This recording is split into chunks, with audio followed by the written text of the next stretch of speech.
This is the Mind Body Detox Podcast, where we discuss all things integrative health and wellness, interviewing folks from all over the world, sharing insights and wisdom for how to live a healthier life in mind, body, and spirit.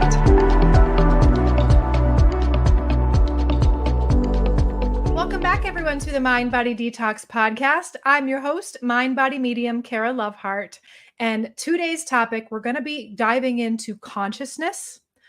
We're talking about the ego, and we're bringing on my partner and preacher of presence, Matt Suter, and we're discussing specifically the topic of consciousness and the ego around the book by Eckhart Tolle, A New Earth.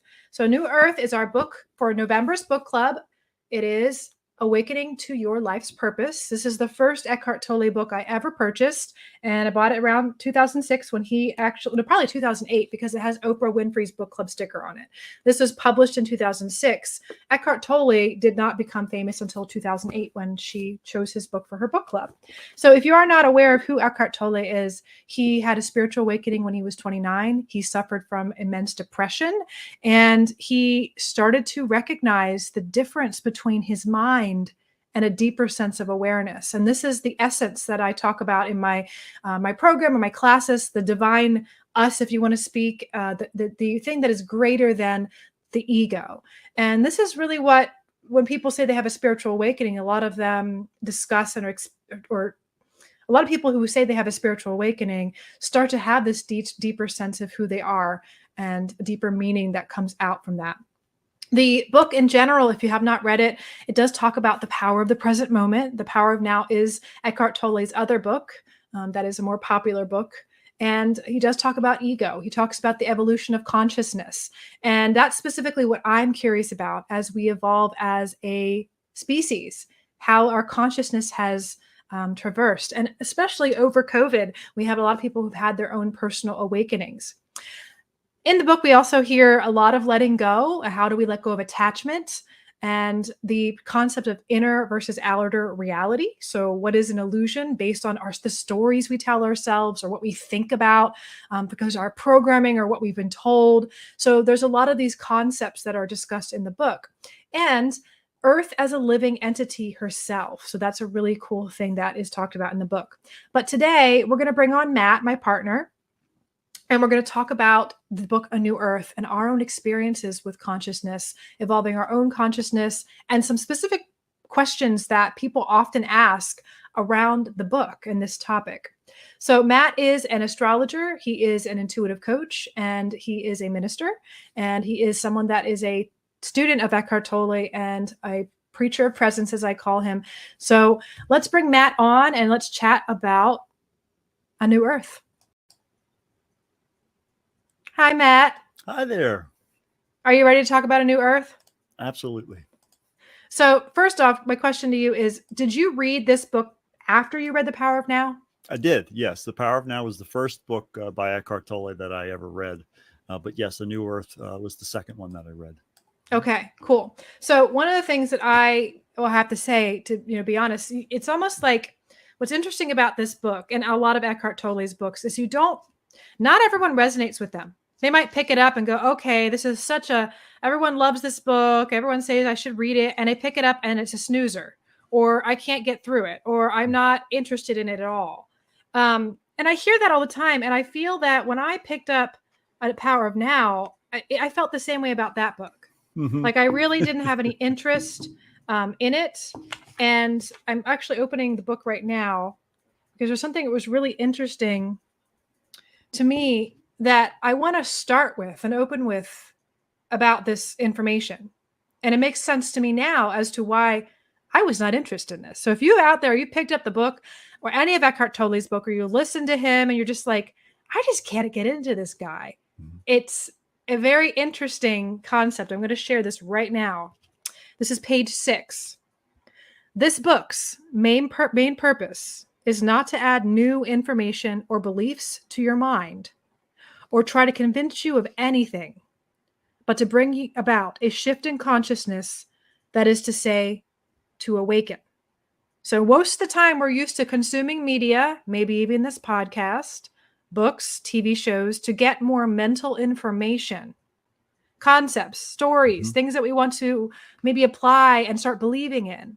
Right. But the concept of his teachings is not to bring in any new beliefs or add new information, but to help you awaken from the stories, from the constructs of the identity of who you think you are, which is based on all these stories you've collected since you were a child, since you were born, to awaken you from and above that. So you can almost evolve or transcend above and beyond that.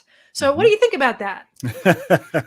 It's perfectly embodied, in my opinion, in some of the Zen sermons that the Zen masters used to give, where they would simply raise a finger to answer a question, and everyone would wait with bated breath for the enlightening, answer to come through. But it was about the silence. It was about the stillness. It was about understanding that everything was already here that you needed. All the answers had already been given, that the only thing that was out of harmony with now was the story you were telling yourself about how now was supposed to look. And so indeed, Eckhart's books will give you plenty of examples. You'll get a lot of perspectives and stories, and he even pulls from familiar theologies of Christianity and Buddhism and some other folk tales of things to illustrate the same concept. The idea that by adding information, we're only feeding into the part of ourselves, or what we've identified as ourselves, that we are trying to overcome through this process, that we're trying to disidentify by, that we can be conscious of without it becoming a part of who we are. So it makes sense, though, why if you have a very active identity, lots of inner chatter, lots of inner dialogue, you go, you're fast paced, and you don't have your ego and identity hasn't been shaken up enough, meaning you've had a huge life change. You've lost a job, you've lost something that you've held on to as a sense of who you think you are. And it's been, the rug has been pulled out from underneath of you, so to speak. If you haven't had that experience where there's enough of a window or maybe a door like cracked open to have this sense of the awareness that's beyond your story. Oh, just the person that observes without, I am this old, this is my job, this is my husband or wife. I don't think unless you have those experiences that there may be a computing what the heck this is. The Sure. ego and the story is just going to be like, okay, whatever. So because the moment now threatens the ego. The ego can't exist in this moment. It's essentially like us trying to go underwater. Like, we can be there for a moment, but we have to do it with an awareness that we need to get back up to the surface, that we need to get back to the thing that we were in before. The ego can only exist in those stories. So when we bring our awareness to now, there's no information to chew on unless we add something to now. And for us to say, well, I think this is good, or I think this is bad, if we're going to add a judgment, or, oh, yes, I've experienced this before. I was with my uncle when I did this and that and the other. And then all of a sudden we've added this life story to it. Essentially, we're trying to take this and personalize it. Oh, yes, I know about this. Yes, I have experienced it.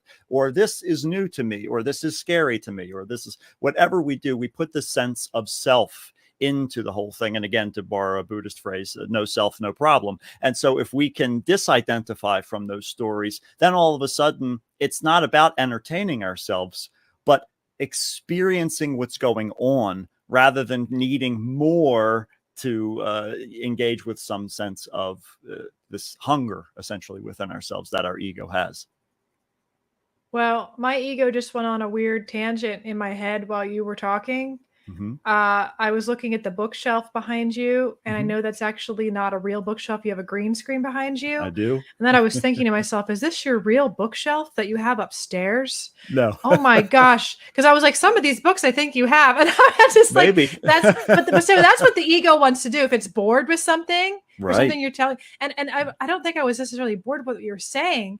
I actually was just distracted by there's information back there. What is going on? You slipped into unconsciousness. Yes, you slipped in because conscious awareness would be present with what's going on. But the unconscious mind says, what do those books say? Have I read that book before? Has he read that book before? Is that even his bookshelf? I think that's completely fake. That's not even real. And Yes. I know that now. And that makes me better than the situation because I'm in the right. Now that I know what's actually going on, I'm not silly enough to believe that sort of thing. I'm not gullible. You know, the ego wants to personalize the story. Well, so that one thing too about the book, if you are someone that couldn't read it or you put it down and you're hearing us say, well, you're not going to get it. If you're hearing us say you're not going to get it if your ego's in the driver's seat, Yeah, no, you I can will see, get it. but I can hear it now. I can hear it now. Someone's identity saying, "What do you mean? I'm not awakened enough to understand this information." Like, But can you that even that is it. voice, that thought is the actual identity that's keeping you away from your true essence of who you are. And more importantly, your true essence is the thing recognizing it. So give yourself that space to say, here comes that voice again. It's telling me this story, because what you're doing is the same thing that Eckhart did when he had this whole awakening, where he was so depressed, he was feeling suicidal. And he said, I can't live with myself anymore.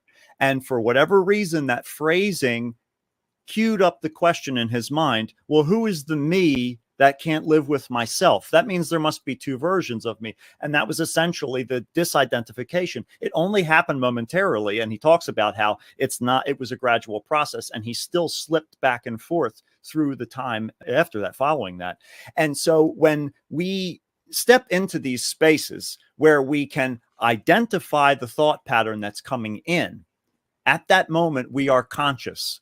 This thought is coming in. This feeling is coming in. This old pattern is coming up again in me. And see how long you can remain conscious of the pattern, of the thought, of the situation, without assuming that it's the same situation as before, the same thought as before, the same feeling as before. You know, we have a habit of saying, oh, I'm feeling sad, or I'm feeling happy, or we label things with these simple emotions. But ultimately, there's so much complexity that's happening behind the scenes that's evoking that emotion in us. And so when we try to put it into that box, ultimately we're saying, this is mine, I own this, and I understand what this is. But if we are open and saying, there is sadness in me, there is happiness in me, we are acknowledging that we are the container, the vaster openness, the sky in which those clouds pass through, rather than identifying by the cloud and saying, this is me, this is my story.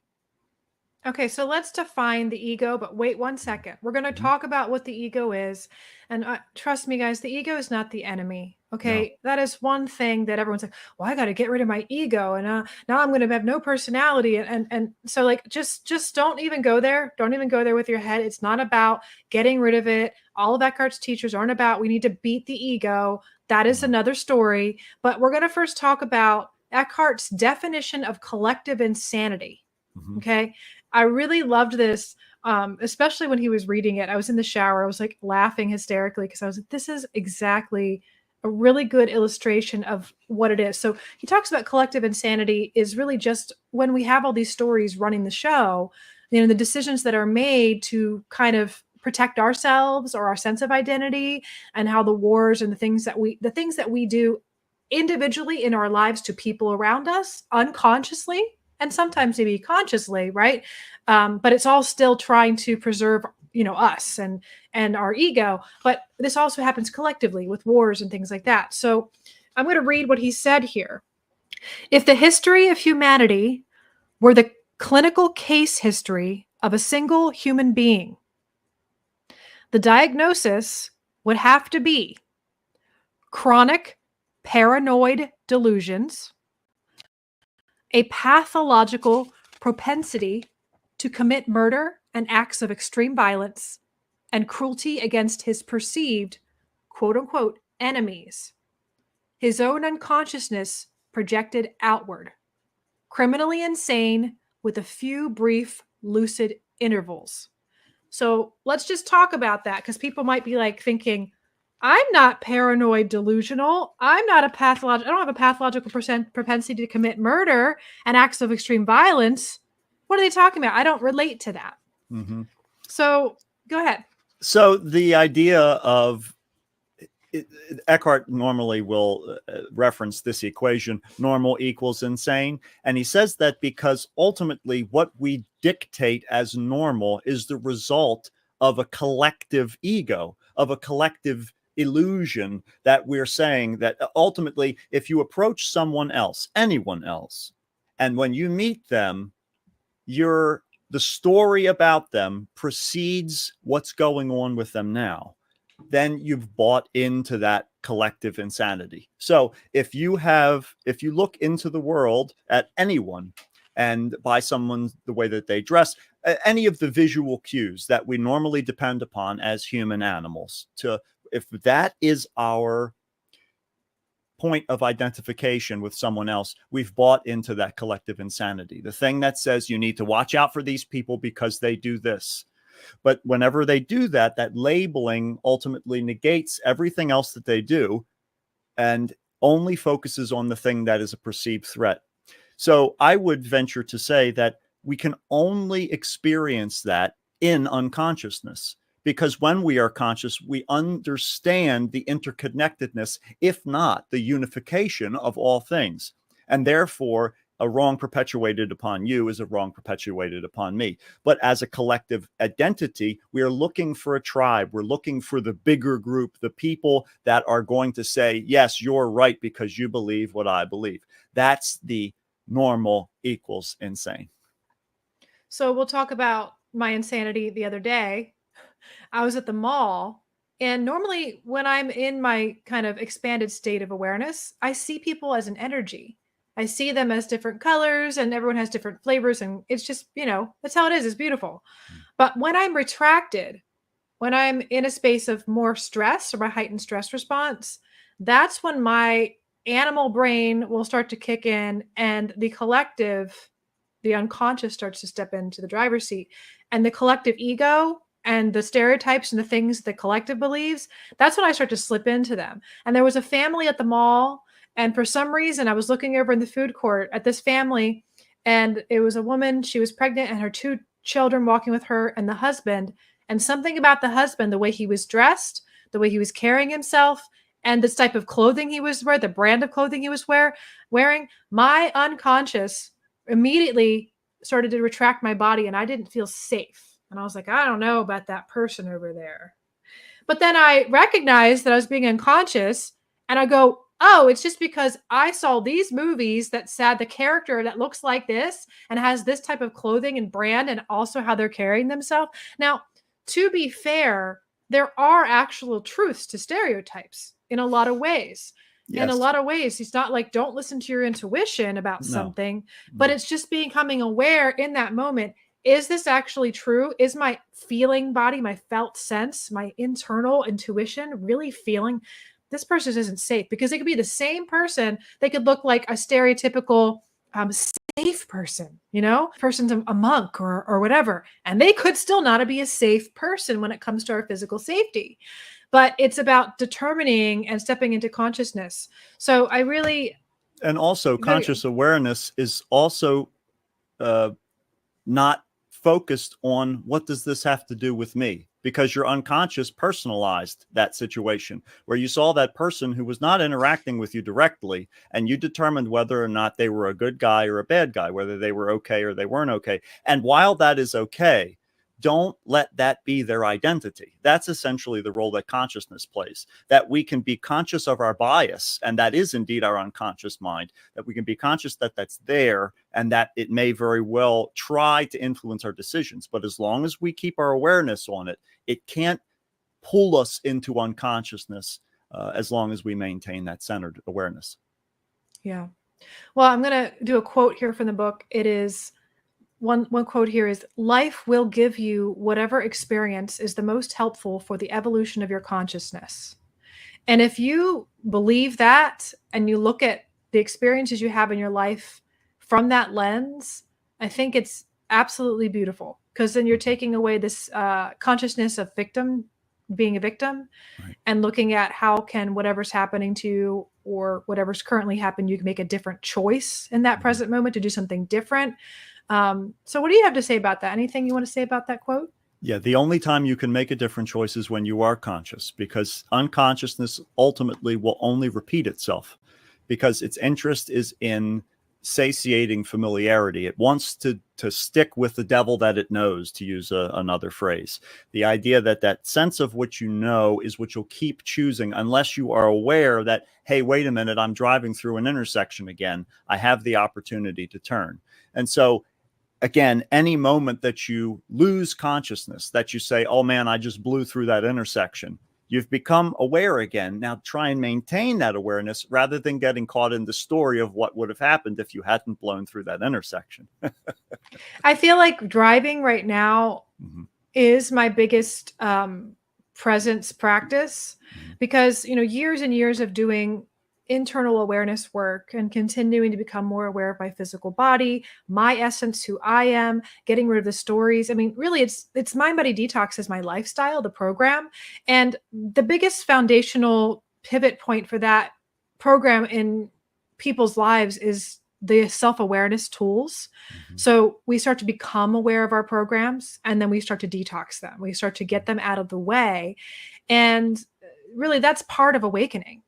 So the question we kind of have next is, what does awakening really mean in practical terms, and how can I experience it in my everyday life? So my example here is, years of doing this type of work, becoming aware what I'm doing, what I'm saying, and it not being from a sense of trying to protect myself or protect my identity or my reputation or things like that. And not that those things don't still happen. It's just becoming aware of them.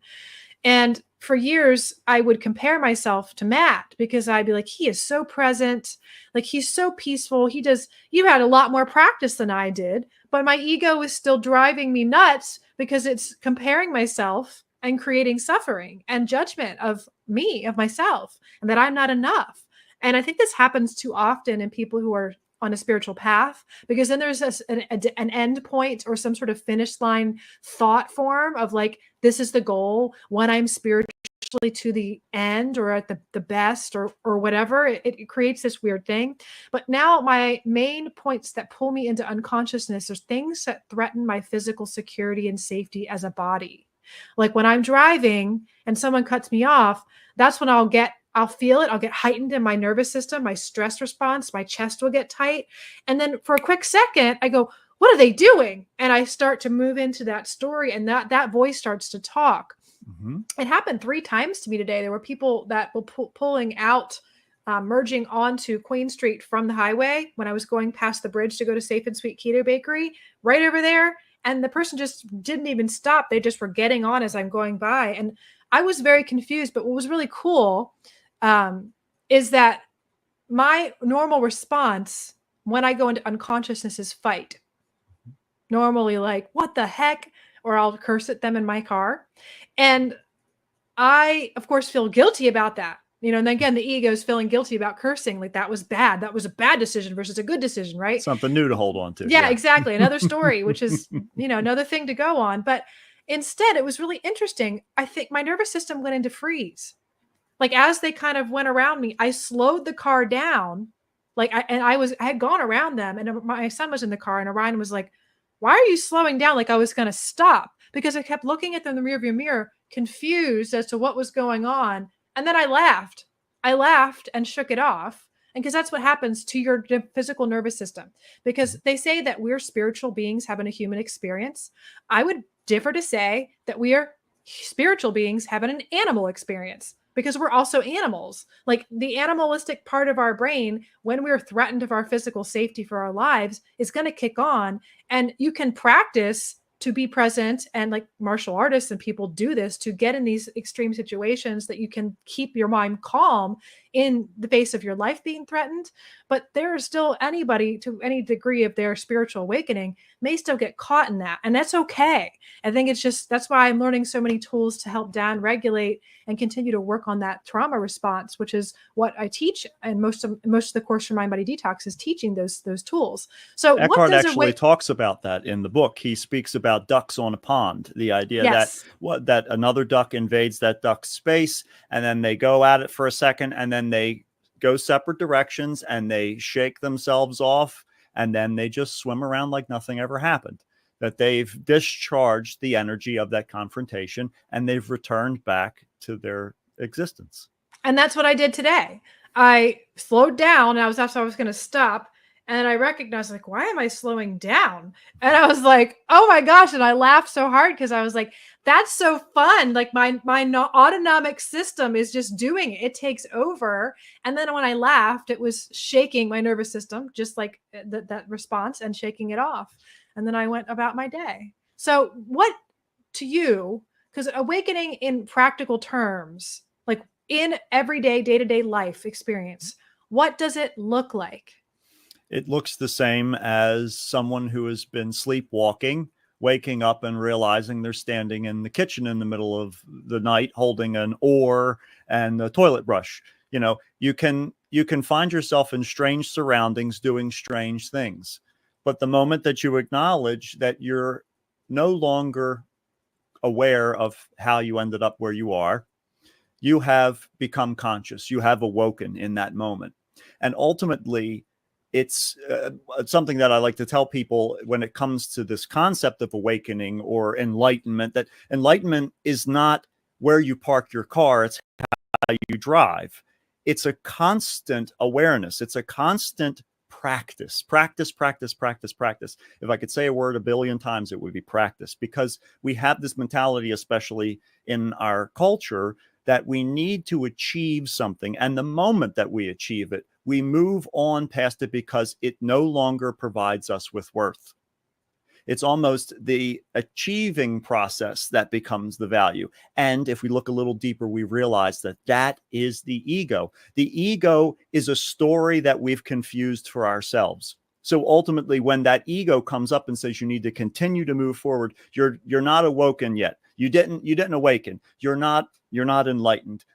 Or I am enlightened. I finally achieved it. And anybody who tells me I'm not enlightened, they just aren't enlightened enough to realize it. You know, they just need to do what I say because I'm enlightened. You know, these are all stories that the ego is telling us. So enlightenment or awakening in this particular terminology has very little to signify what's going on inside, outside, aside from less noise. The more that we awaken, the less we resist what is going on right now, and the more we participate in what is going on right now. That's really, if you want to distill it down, it's the level of your conscious involvement in what is happening in this moment. That's what awakening looks like. So now I'm just going to say, from a place of what does awakening look like in practical terms, my example of it is you become more aware of not only yourself, but the things around you, stripped down from the illusions of what you thought they were. And one of those things is our sense of perception. Now, not everybody's awakening journey is, maybe not everyone's consciousness has any interest in becoming more intuitive, but intuition to me is just really seeing things for the truth of what they are. Like if you can see someone has a facade up, this is for me as an intuitive and as a clairvoyant, when you see someone's facade up of who they think they are and the identity they're trying to project, basically their ego. For most of my life, I was confused because I saw past that and I see who they really are. And, you know, when people tell you this is what I'm doing or this is who I am, and it doesn't align up, and then you find out later, you know, you were correct. You know, you can get that sense in your body. You can get a sense in your mind. You can get a thought. You can hear a word. I think when you expand your consciousness and you're awakening to more of the truth of what's around you and what's in you, that to me is what consciousness is. And it's not something that's an end done be all. Like as I continue on my journey in my life, I have more of my senses that start to expand. And I love Eckhart Tolle talks about that people get lost in the psychic abilities and the healing abilities, because I've seen that when I was practicing, maybe it's been 8 years now, that people would call me, and it was weird. They'd call me on the phone to schedule a massage at our clinic. And they just happened to have to say, did you know that I'm a psychic medium? Like there's something really important that I need to know about that for them to see someone for a massage. It's just like someone calling me up to get a massage and saying, "Oh, by the way, I want to let you know that I'm a school principal." Okay. Well, maybe we could ask you that at your intake paperwork because we want to know what you do. So if it relates to your body and it being used or over and over again or injuries, but I noticed that there becomes, and especially now after 2020, this great awakening, which I could say the great trauma that caused the identity shifts and the identity breaking down of people who they think they were. People died, they lost their jobs, all this stuff. Perfect recipe for shattering the ego and breaking it apart to pieces. But that process isn't done yet. So there is now this reshifting to people sensing more things, having their intuition get turned on, discovering that they're also a medium. I believe that expanding your consciousness, having those things happen to you are just the natural part of the process. It's not something special or something. It's something your ego could start to create a label around, and this is special and I'm so cool and I'm the highest downloaded information psychic being that there is, or I can heal people. People get really stuck in that story, it seems.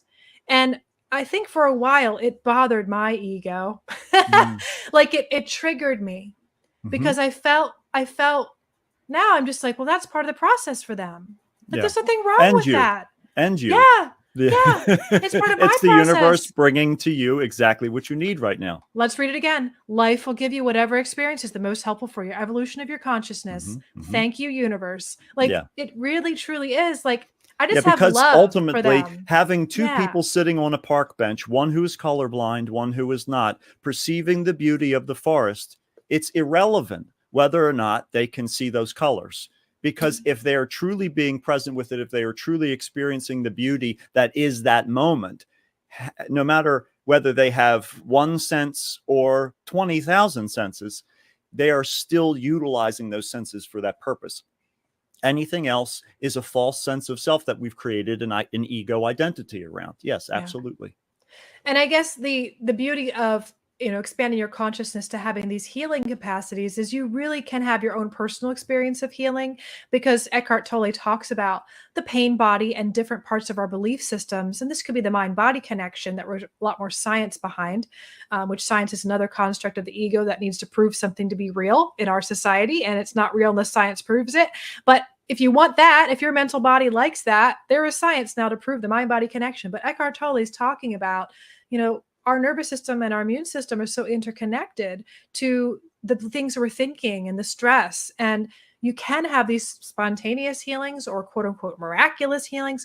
Who knows what really miracles are? And if we don't, if we have a mental construct around what they are, if they're real or they're not, then you might be limiting the potential truth that of actually what that could be or what it maybe isn't.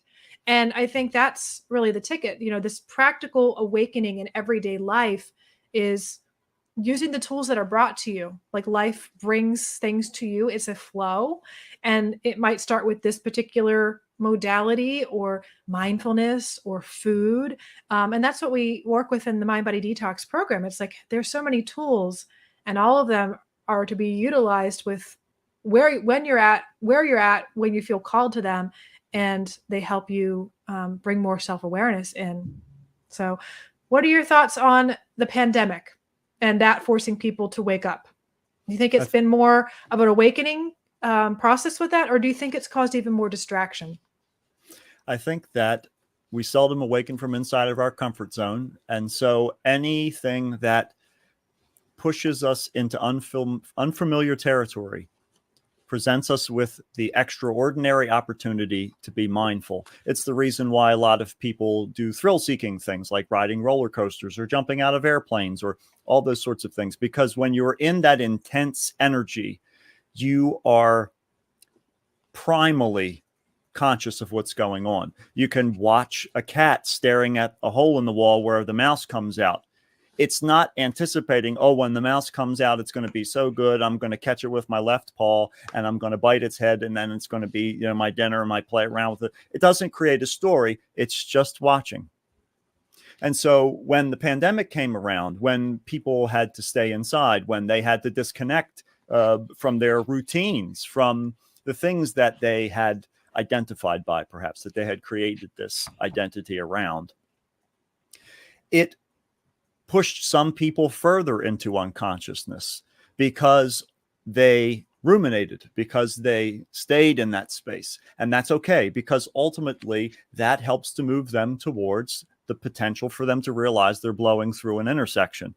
And sometimes life has to T-bone you as you blow through that intersection in order for you to realize it. But that's neither here nor there. And then there are other people who also did have that shell get cracked, who did look into that void and understand that they are playing just as much a part in the unfolding of this process as anyone or anything else. And ultimately what it is trying to unify and harmonize yourself with what life is doing, rather than trying to get life to conform to your will. This is the eternal battle of the ego that says, no, no, no, this soup isn't hot enough, send it back.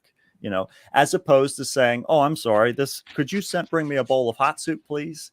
We have to identify and personalize all of these things in order for the ego to survive. So the less we make it about me, the less we make it about how I feel about it, or what I think about it, or what my opinion is. That's my favorite sports team, or that's my favorite political party. The more we identify by these things, we have these opportunities pass us by. But all of it is within our control.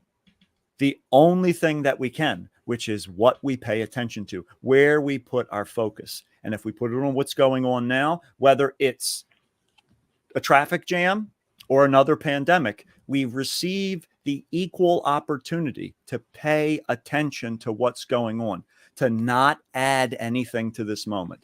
That becomes the practice. How would you experience this moment if you added nothing to it? It's quiet. No one is here. I don't have to go to work today. There's a check coming for me in the mail. I have to do what? Go about my business, right? It's a regular day. The sun came up and it'll go down, and you can go about your day, even though you can't go about your routine, the things that you're telling yourself you should be doing, you should be able to do. And then I feel bad because I'm not working. And what if this goes on forever? And how will I pay for it? You see, the story starts and it pulls us out of what's going on. So regardless of what the situation in the third dimensional world, we have an equal opportunity within that present moment to choose awareness. And if we miss it this moment, don't worry, the next moment is going to present us with that same opportunity. So one of the books that we read last year was The Untethered Soul by Michael Singer.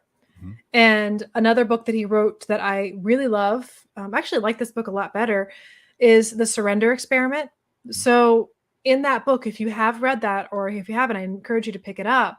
He is a living example of what Matt's talking about.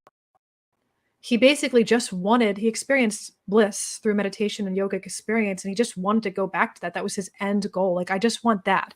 I don't care if I'm a tenured professor anymore. Like, he didn't care, but life kept bringing him all these opportunities, and he made a commitment to say, I'm just going to let go and I'm going to surrender, and whatever is brought to me, I'll meditate on it. If I'm feeling, I don't want to do it, I'm still going to do it, because I'm just surrendering to life. I'm just surrendering.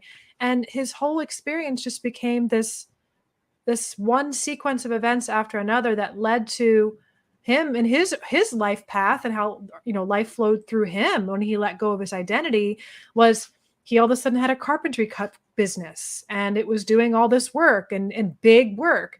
And then all of a sudden he owned a computer tech company all of a sudden, and he didn't ever think he would get into computers. And then it was a multi-million-dollar company, and now he has retreats and books, and he's a teacher, and he's not someone that has this desire to do these things. He's like, all I wanted to do was meditate and be by myself. He was kind of annoyed. He says, there's a part of me that's annoyed by it, that part of his identity, his ego, but he still is just letting life happen through him. And I would say anyone out there, that once you finally let go, once you finally surrender, that's what really, when things start to go right. So our law of attraction in action class, because everyone loves the law of attraction, right? I teach in that course how to use the chakra system, or the energy body, to clear out things, like Eckhart Tolle would call it the pain body, because that's a lot of time what's in the way to manifesting. And a lot of times our ego has an idea of what we want to manifest, right? It thinks of this is that, and I'm going to do this because I want to be here or there. In the course, I talk about what is it really your soul wants to manifest, because that's more fulfilling than anything that your ego could come up with. And so we go through that. And then the final process, here's the spoiler alert, the biggest thing, if you do all those steps, which is helpful to do all those steps, to help, get rid of that, the stories that are blocking your actual true purpose of what you want to be doing. But then it's letting go. Like you can do all the steps, you can map it out, you can make vision boards all day long. You got to let it go. Just like a one friend of ours who was dating people and trying to find this right person. And they're just like, just one person after the other. And then they just said, and I said to him, I think once you give up, you're going to find the one. I really do. Because that's how it works with everything. You've been trying to look for a job, can't find one, you give up, there the job comes. And just rightfully so, he gave up and then he found the love of his life. And that was the best wedding I've ever been to in my life. You were there, you married them. So like, it's crazy to me that is always the answer, letting go and surrendering. And Always. What are we letting go of? I think that concept is, what do I let go? How do I let go? How do I let go? The mental body, the ego is so active. Because 10 years ago, when people tell me I need to learn to let go, because I could say I'm a recovering type A, they're hold on to everything. I don't know. I didn't know how. I kept asking how. It's like I needed a new thought form to jump into, because if I'm mad at this person, I need to figure out what else to think so I don't keep thinking that thought. And I don't even know how to let go of it because it keeps coming back to that. And now it's a new story. So then I reverted to, well, if I can't let go and I can't control anything, maybe I'll just control my body. I can totally relax my lungs and collapse my body like a rag doll. That's what I have control over. That was my like insanity process of trying to figure out how to let go. Now, those techniques I find very helpful for clients who are like, I don't know how to let go. I'm like, try just knowing that you have control of your hand right now. You can relax your hand, because I think what I've found in the practical application of this method, if you want to call it a method, the beingness, I think it's challenging to try to clear your mind and be self-aware when you are in fight, flight, fawn, or freeze or trauma response, because just physiologically how the brain works, you're activating this old part of the brain that is helping you try to stay alive. And it's when we perpetuate the story of it, of whatever just happened to us, that we, continue to create the suffering. But I know so many people, and myself for years, that struggled, you being my measuring stick to my ego. I'm trying to find peace like Matt, and honestly, until I figured out it's not in my mind, I thought I was going to think my way out of it. I was going to find a new book or a new way or method. And of course, Mind Body Detox helped so much. And you know why the difference between that and any other mental process book media out there is because it had tools to actually down-regulate the stress response in the body enough so that that thinking mind that could discern, the observer that could make a decision and say, I'm not going to choose to think that, or I'm going to let that go. That part was so in the background. And I don't think it could come on because the ego, not only the mental body wanted to protect itself, but I think the physical form, the ego in its physical form, so it doesn't die, was just chronically in this stress. So I feel like I want to say that because some people get so frustrated with themselves of trying to wake up or trying to be present or trying to be peaceful.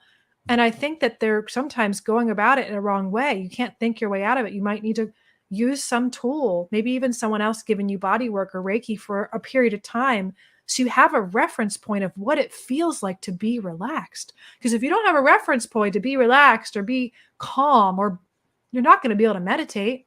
You're going to just, Well, I think that it's important to remember that the intention of being present is not about clearing your mind, but rather identifying the fact that you are not your mind.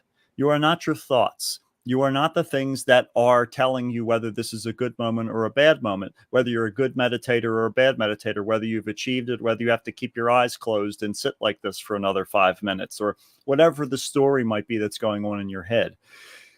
However you are experiencing the practice of awakening is exactly right. There is no wrong way. And the more that you can let go of the idea that there is a right way, because ultimately, when we talk about letting go, we're talking about letting go of the assumption that you know what's going on right now. Because when you do that, you can approach this moment with curiosity. And that comes when we make the shift of awareness from this physical being, solely this physical being, to understanding the bigger picture, the collective that we're involved with. Then the unknown is no longer scary. It's no longer, I have to figure out what's going on and what everyone's intentions are. Because again, the ego is personalizing all of this. And the pain body that's constantly searching for hunger, this idea that something is wrong and I am in danger and someone's trying to hurt me, and and they hurt me before and it hurt so bad, that's always looking to perpetuate itself. And so the more that we can be still, that fear can dissipate. Fear cannot withstand the light of presence. If you want to look at awareness being light, like the light bulb going off kind of thing, that fear can only exist in this story. That right now you can be certain of how you are, either in danger or not. If you're in danger, you can remove yourself from danger but only by paying attention to what's going on in front of you, what's going on with you right here and now. So ultimately, all of that comes down to the stories in your mind. And the thing that we are letting go of is judgment. It's the assumptions that we make about the situations, and more importantly, the people that we encounter. That it's not about having amnesia and forgetting all of the things that have happened, including with ourselves, the choices that we have made.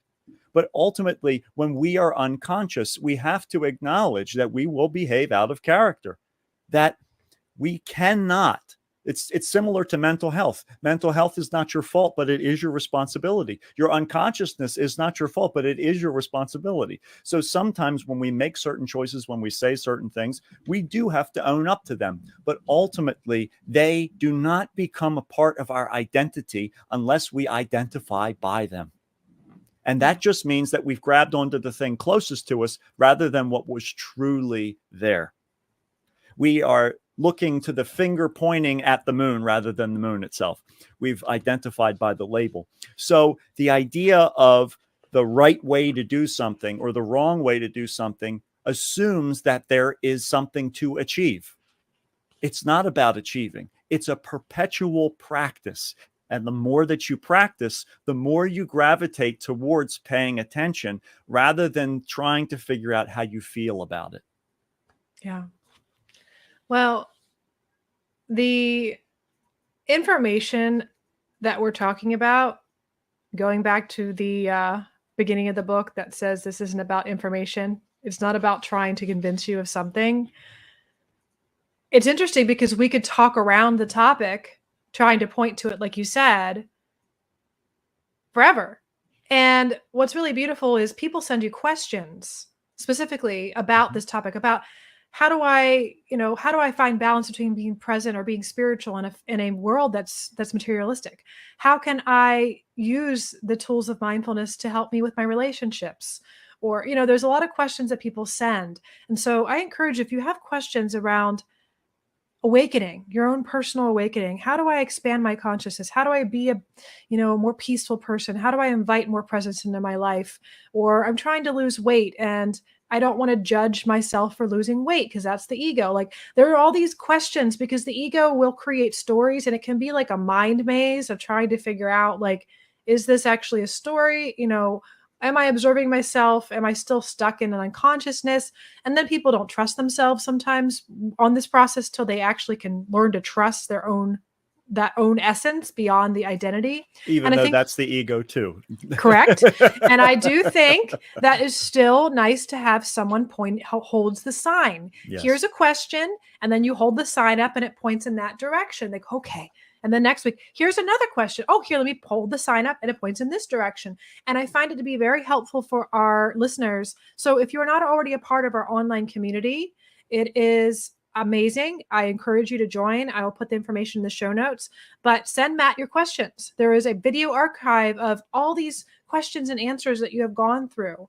And, one of the questions I'm going to ask here, we have 2 more questions to kind of wrap up our show. The next question is, and I think this is really important because I think we take spirituality and this topic and the meditating Buddha and the meditating man alone in silence, quiet, serious. How can humor be used as a tool for presence? Because Eckhart Tolle talks about seriousness is a symptom of the ego. Absolutely. So how can laughter help us access consciousness? For me, I found great humor as I learned about space, the universe, astronomy, as opposed to the astrology that I also know about. It's the idea that we are on a rock being hurled through space.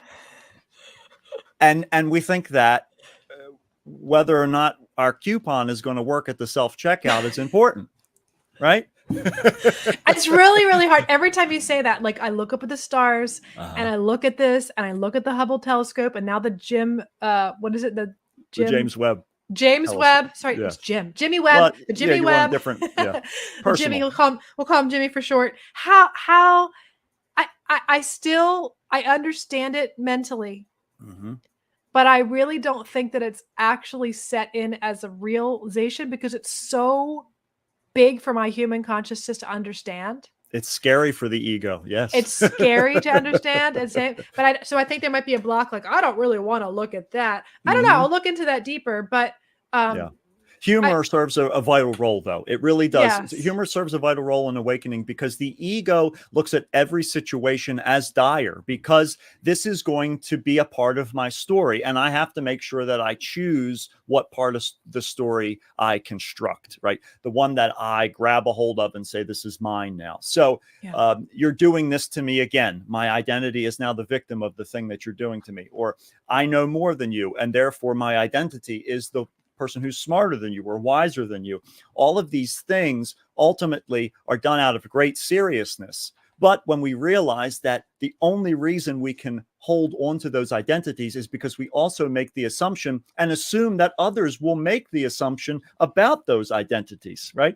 That, well, no, that's not who I'm trying to be, or I'm not that type of person. Why would they say that about me? And all of a sudden our ego is threatened by the perception of others. When we can laugh about it, put these moments into ridiculous terms. A phrase that I use with people all the time is that if I were to call you a dolphin, it doesn't make you grow flippers in a blowhole, right? It's the idea that just because I apply a label to you does not turn you into that thing. It's not some magical spell that I'm casting on you unless your ego is involved. And then it is the most archaic and perfect spell for me to cast on you, because the ego is looking for those things. The ego is constantly searching for a new identity or something to add to the identity. And so when we can approach the ego with lightheartedness, not laughing at it, because the ego will grab a hold of that and turn that into an identity really quick too, of, oh, they're just laughing at me. They think they're better than me. They're present all the time, but they're not paying attention to what's going on. They're just in the clouds all the time.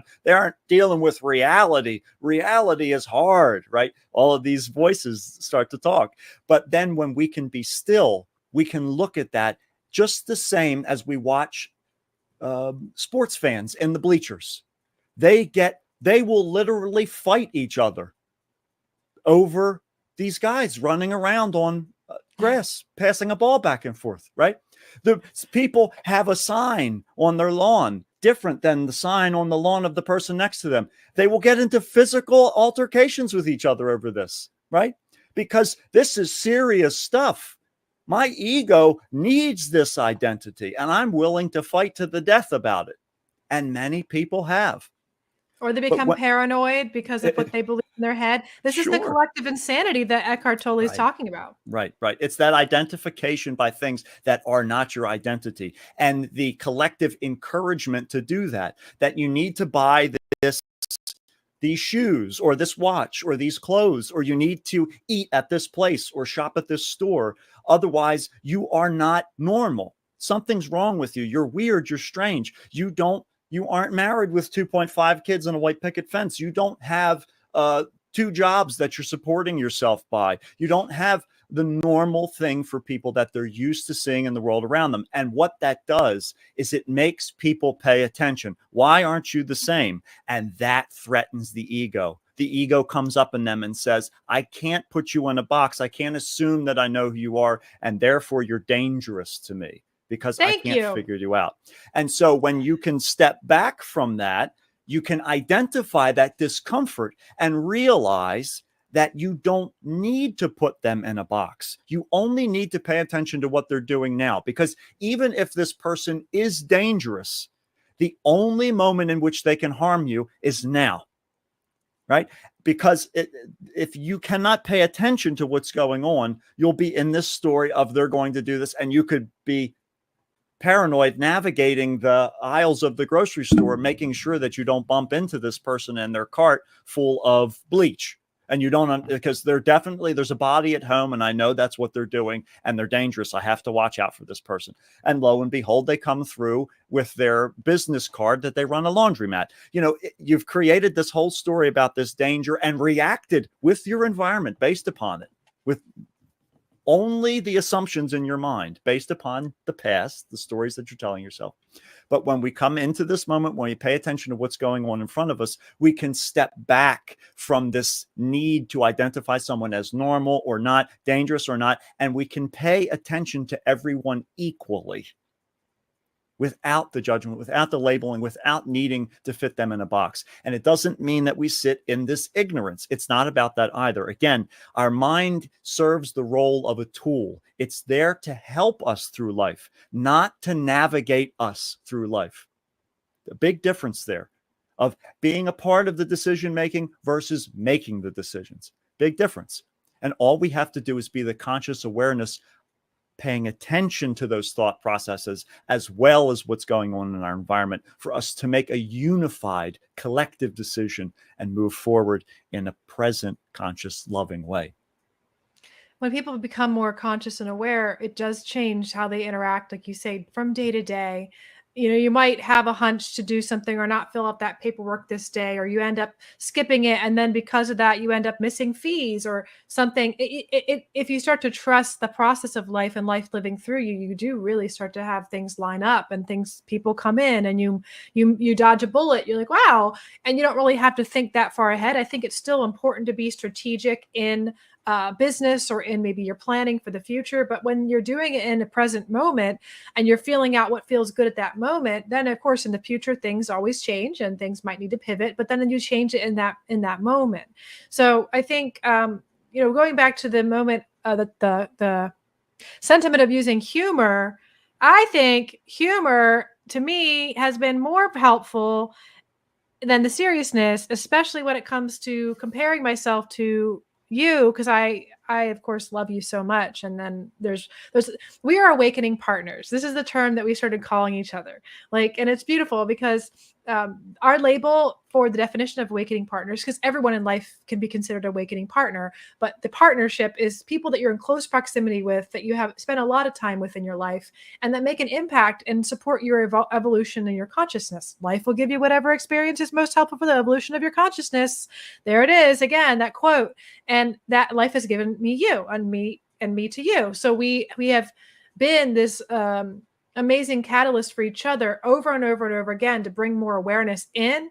And for the years of me comparing myself and getting frustrated with myself and being that perfectionist and being that type A and thinking that there's this finish line that I need to get to be a certain space in which the truth is my essence is different than who you are. And my expression of presence in my life may look different than the way you are, because your essence is not my essence.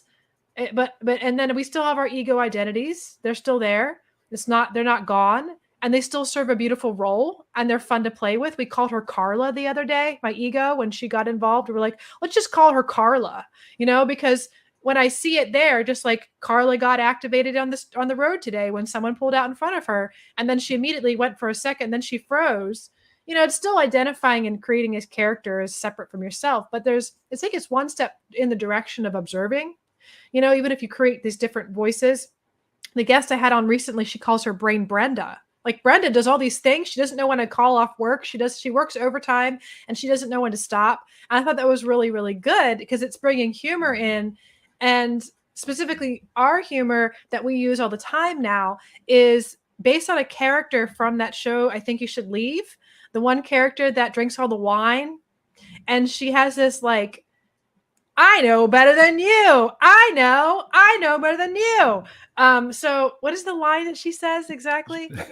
she says, I know that. I'm not stupid. I'm smarter than you. Yes. A lot of times we just say, I'm smarter than you. Because like whenever I get triggered or you don't do it, you just kind of do it where you make a joke about whatever it is. And then we just start laughing. We're like, yeah, because part of me, and this is what happens, this might be fun to apply in your relationship if you're in a conscious relationship with your partner. Like you're still going to trigger each other, right? But if you catch yourself in that trigger and you have some sort of character that you can, instead of like, because our ego sometimes doesn't want to say sorry right away. Like, oh my God, I was so unconscious. I was just a, huge, jerk. And I just said that to you. Like right away, the ego is still holding tight. I don't want to apologize to you right in that moment.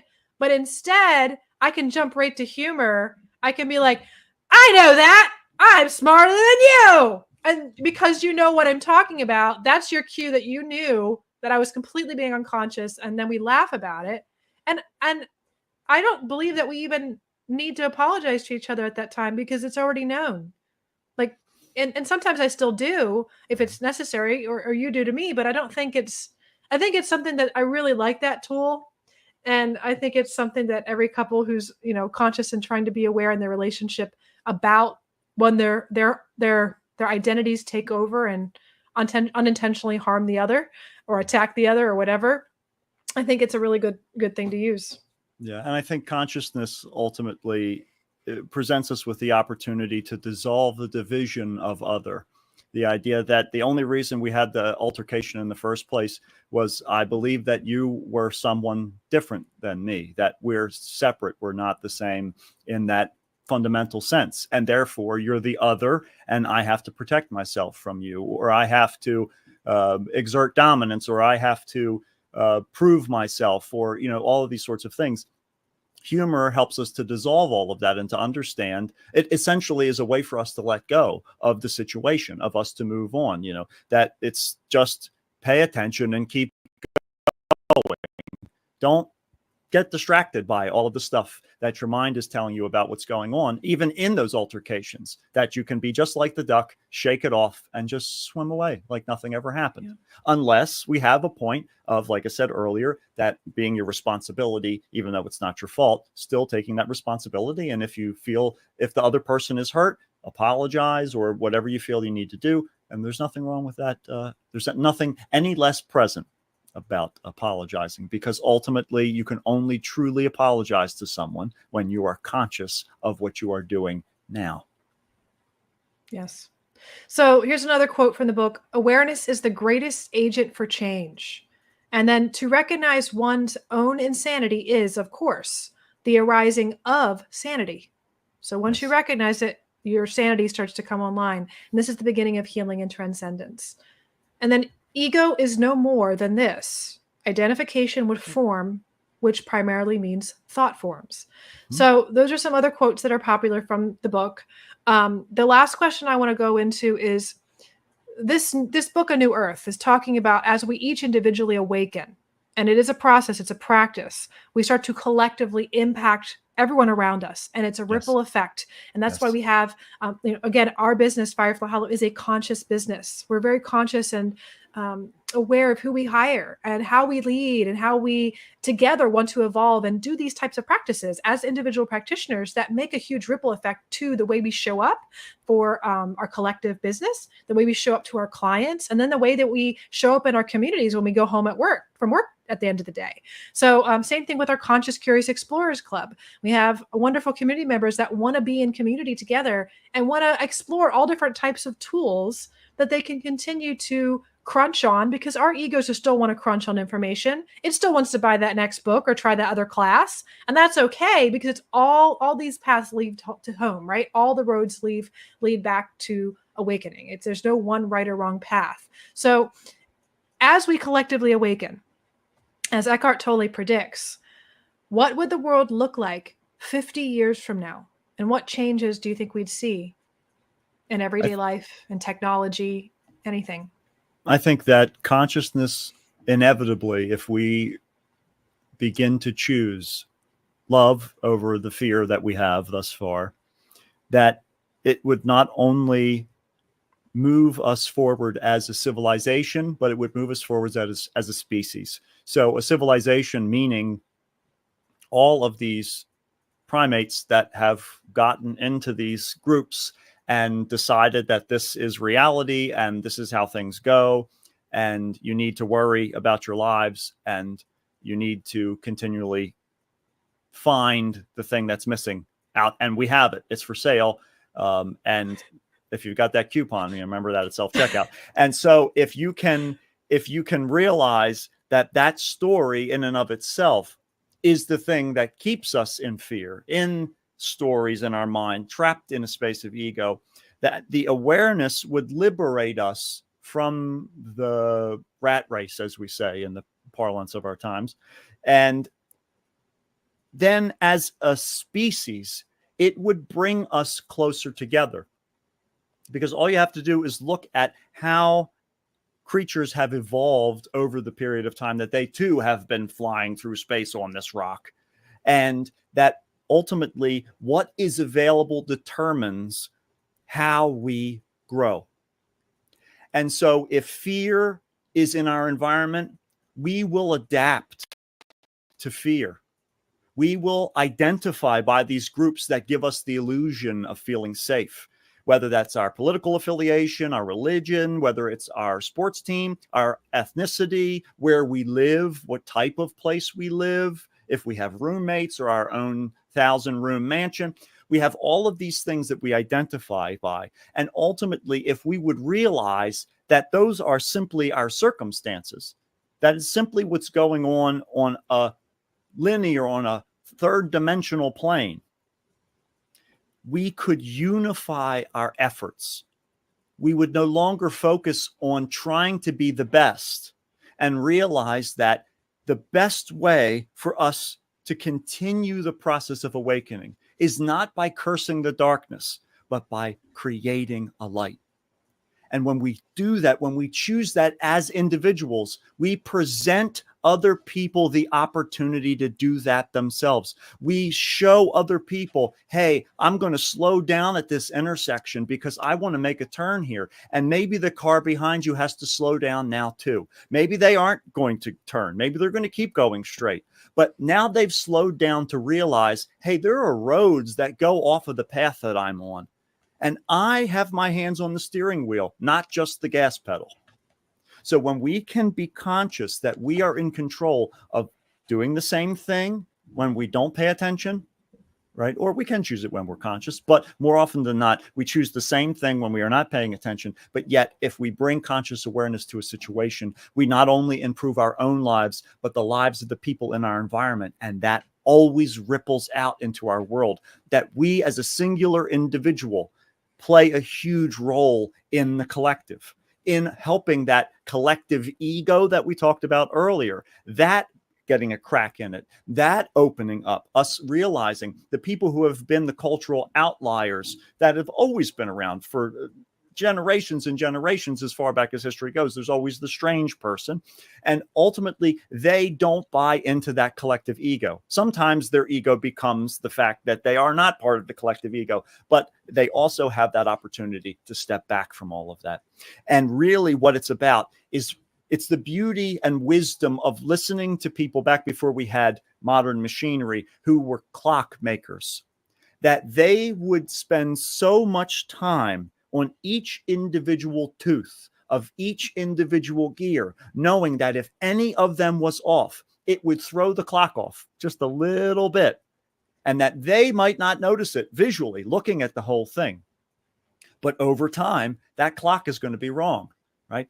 We can focus on being the most well-formed conscious tooth, being aware of all of the components of us, and then stepping into the situation. Again, not releasing them, not letting them go, not divorcing ourselves from them, not labeling them as bad, being conscious of them, being conscious of who we are right now, even if that means our ego is really pulling on us. Be conscious of it, because if you're aware of where it is, it can't sneak up behind you and convince you that it's you. It cannot become the possessing entity, as Eckhart Tolle puts it. So we can maintain our sovereignty, our awareness, and therefore unify with this moment.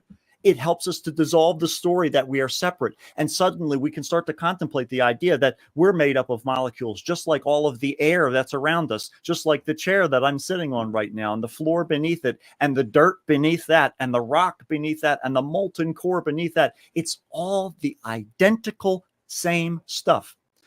But we say, this is me. This is the chair, that's the floor, that's the ground, that's the molten core of the planet. We put all of this stuff in smaller and smaller boxes. But when we pay attention, we understand we are a component of this moment, a piece of the puzzle. And suddenly we all are participating rather than trying to fight for an identity that we believe to be ourselves. Yes.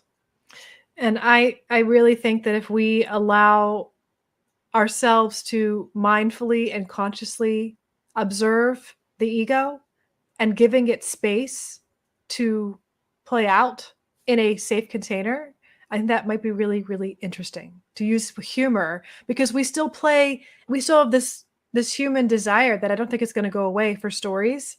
That's why we like drama, we like movies, we like sitcoms. And if we can be aware consciously of it, the ego still has a beautiful role to play. So if you guys are interested in joining us for this month, if you're listening to the podcast in November of 2024, we're actually reading this book together. You can get it on Audible. You can purchase it anywhere, local retailer. We have it at the Metaphysical Bookstore here in York, Pennsylvania, New Visions Books and Gifts. You can meet Matt there on Tuesday, Fridays, and Sundays. Chat with him, ask him your questions about presence correctly, mindfulness, and actually also about all the occult and magic information. That's why you have all these books behind you, to represent all of the information, mythology, everything. You just you're a librarian of information. And I studied it all so I could let it all go. Yes. Anything you were afraid of, you're like, I'm going to learn about that. Because you want to eradicate the fear with the light of consciousness. The light of consciousness, because ultimately the ego is always unconscious.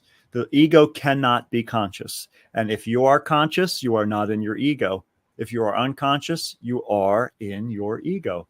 And so no matter what ideology you hold to, it's just a perspective. And I had to learn those things, that through the process of shining the light into, well, they say this is real. Is that real? Oh, okay, that's the same. That's just the ego. Is this real? Okay, that's the ego. And ultimately, it was summarized for me in the Course in Miracles, which isn't something I necessarily subscribe to. Again, just another perspective. But the idea that, it's nothing real can be threatened. Nothing unreal exists. Herein lies the peace of God. Because ultimately, what is cannot be threatened. It's already here. You're already here. What are you going to do with it? That's what it's all about. What are you going to do with it right now, right here?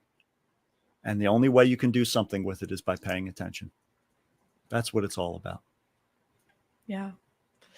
Well, pay attention to the date on your calendar. If you are listening to this in November of 2024, you can read the book with us. Join our online community. You can chat about the book in there. And then we're going to do a live Q&A about the book. Actually, towards the end of the month in November, you can pop in there and see that live Q&A only in the online community. And of course, if you join afterwards, there'll be a recording of it will be in there too. Plus all the other archives of all your mindful moments with Matt.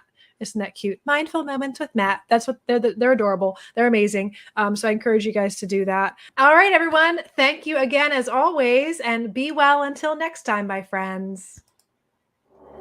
Thank you for listening to the Mind Body Detox Podcast. If you love this podcast, share it with others and leave us a review. Your reviews help us more than you know. and supports us continuing to make episodes and being heard from all over the world. You can also follow the link in our show notes to submit a topic that you would like to hear on the show.